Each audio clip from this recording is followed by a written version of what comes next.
First of all, it's great to be here. Thank you. And so far, we've heard from some great government people. We got academians, and I guess you call that spiritual, right?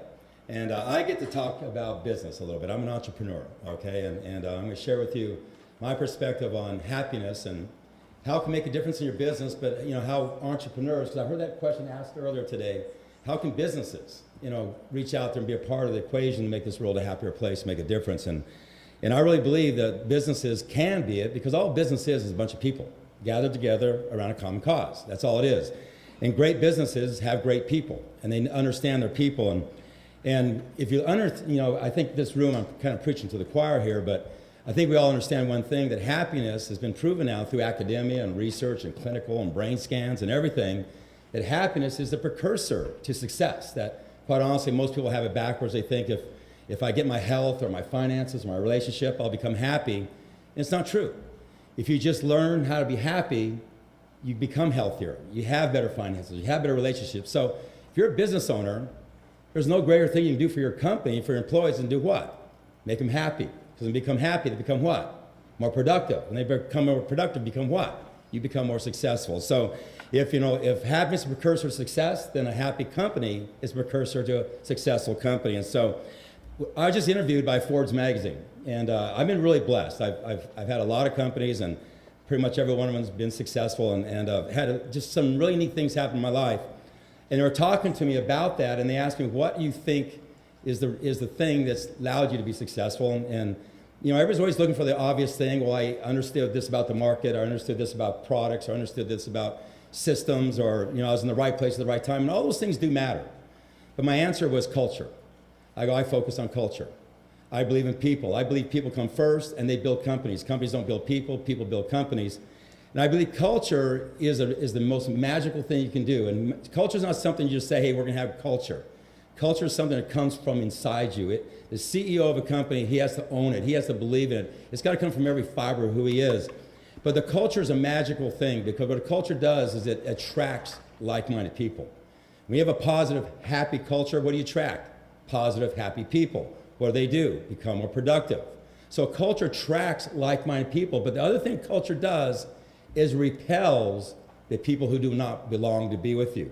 And that's just as important, to not to have the people amongst you that can hurt you as much as the people who can be with you. So people who focus on culture does two things. It attracts and it repels. The other thing culture does, and I said this, when you build a happy culture, you know what happens? They go out and bring happy people to you. You don't even have to search for employees, because happy people are searching for happy places to work. And so from a business perspective, it's not just the right thing to do, because it is the right thing to do to make your employees happy. You should pour into them. We do so many things for our employees, way beyond what the average company does. And it's the right thing to do, but guess what? It's the smart thing to do. It's by far the most, when it comes down to what do I do to be successful, obviously there's products, obviously there's marketing, obviously there's all these things that we do to build a business, but it's a smart thing to do. So some people just have to be driven by the smart thing, but quite honestly, it's the right thing. And for me, Christine, I come from media too. I built a TV network back in the 1990s, and I know those cameras, big old cameras, Cameras that cost $500 now cost $60,000 back then, you remember? And but I produced a TV network, a private TV network on personal development. Produced 900 shows around family, finance, health, relationships, career, just how to be a better person. And it was dedicated to being a positive TV network, nothing negative. It was a private network. You could get on there to subscribe to it. It was called The People's Network. And I built that, and also started writing books about how to become a better person. And my biggest book was Slide Edge, and it was just a very simple book about successful people do the little things that pretty much seem to make no difference at all in the act of doing them. They just do them over and over and over with consistency and persistency over a long enough period of time till they're successful. Not the compound, it's not about these big things that happen to you. And so I built that, but it was really interesting as I evolved away from that and I sold that. I was kind of going along doing my things, and I started seeing this happiness thing pop up. All you people here did this, okay?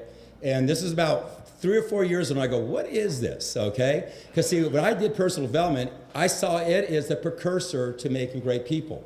If people read the right books and listened to the right tapes and associated with the right people and went to the right events, it would make them a better person, thus they'd be more successful. I saw it as a precursor, and I saw this happiness thing showing up. And see, Personal development comes out of the world of people's life experiences. They live their life and then they write about it, okay? But this happiness or well-being or positive psychology, whatever you want to call it, was coming out of academia. And it was sitting over there and all this research, and I started piling through the research, and I said, my God, look at all this information on happiness and what it is. And I actually sat down with Dr. Mark Seligman, sat on a beach with him for hours, and we just had a blast talking about about where we came from, because I came from this world in personal development. He came from this world in academia, and got to know him very, very well. And in that process, I really got to understand this happiness space, and I realized that there's this huge abundance knowledge and data on happiness. And what they'd proven through academia, and they'd proven through research and science and brain scans, and they showed me all this data, and I went over and met with you guys at University of Penn and all that, and they showed me all these neat things they're doing with lexicons and mapping of words and all this cool stuff. You could just see it's obvious that happiness is the precursor, that the world has it backwards. We all, like I said earlier, we think when I have my finances in order, my relationships in order, my health in order, I'll be happy. It's exactly opposite. If you become happy, all those things happen. It's been proven beyond a shadow of doubt. But here's where it gets so neat. It's easy, and it's available to the average person. See, personal development's not easy. It's reading books, and it's going to seminars. It feels heavy. It feels like going to 13th and 14th grade. Happiness is 3 gratitudes a day for 30 days, and you can change the neurons in your brain, how they fire. You can start rewiring yourself.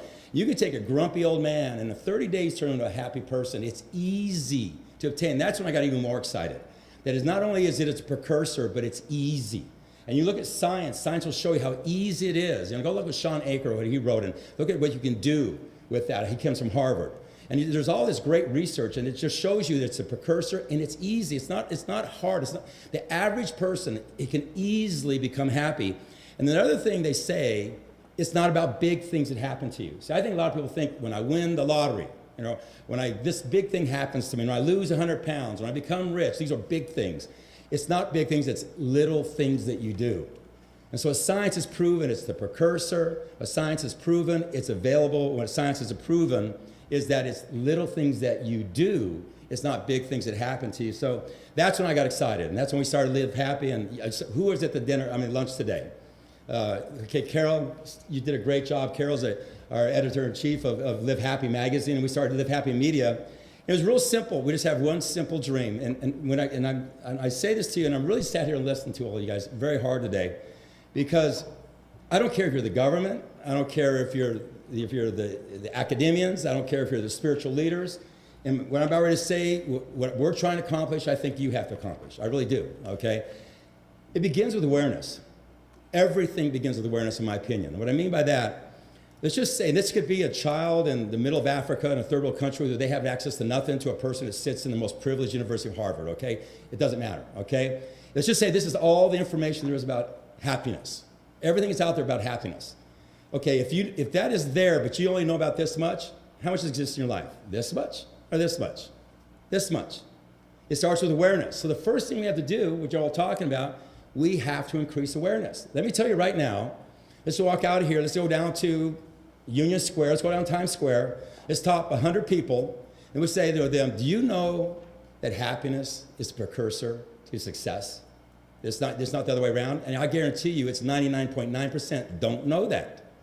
They don't know the magic button out there.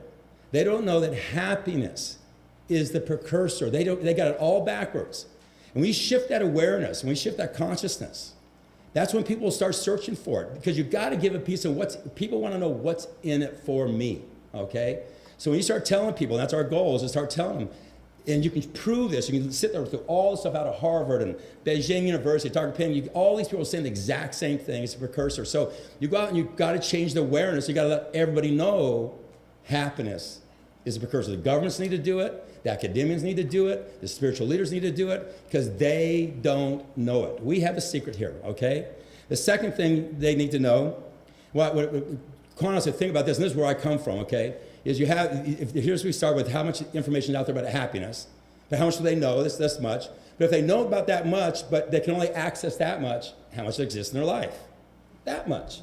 Because then it matters if you know about it. You take a child who's in one of these third world countries, and they are aware of happiness. Somebody told them, hey, if you become happy. But then they say, and you tell them, but here's the information, but they can't get it. If you can't, the books you don't read can't help you. If there's somebody tells you about a book, but you can't read the book, does the book exist in your life? It doesn't exist. Okay? So we got to do what? Expand awareness and expand accessibility. That's where it starts with the educational systems. That's what starts with social media. That starts with what we did with the magazine. That's what starts with awareness and with the media and that type of thing. What we've got to do is expand the awareness, and we've got to expand the accessibility to it. And then the last thing, which is what I'm just totally driven by, is a real thing that makes information work is people. People touching people. Okay, I've always said if information technology is the answer, wouldn't it be over already? There's more information technology today about health than there's ever been and what's happening to our health.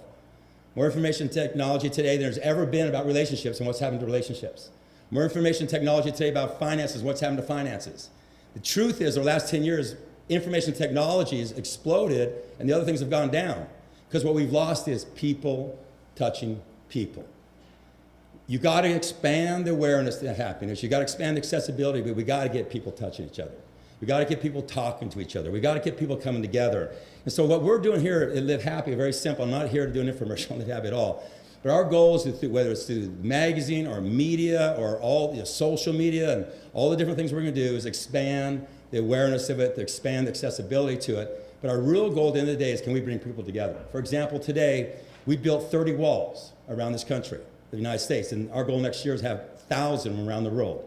But we had to start somewhere, okay? Because even a year ago, we hadn't started the company. It was a dream still. Everything starts with a blank piece of paper. You start writing on it, okay? And we started, but we have 30 walls we built. They're here, and they're in Chicago, they're in New York, and they're in LA, and they're in El Paso, and they're in Nashville, and they're in Orlando. I could go on and on. And we have film crews there, and we have media stations there. We have everybody, and we have these acts of happiness. And you heard earlier, the act of happiness, sharing happiness. Who wins when somebody shares an act of happiness? The person receiving it obviously wins, but who really won? The giver. The giver always wins.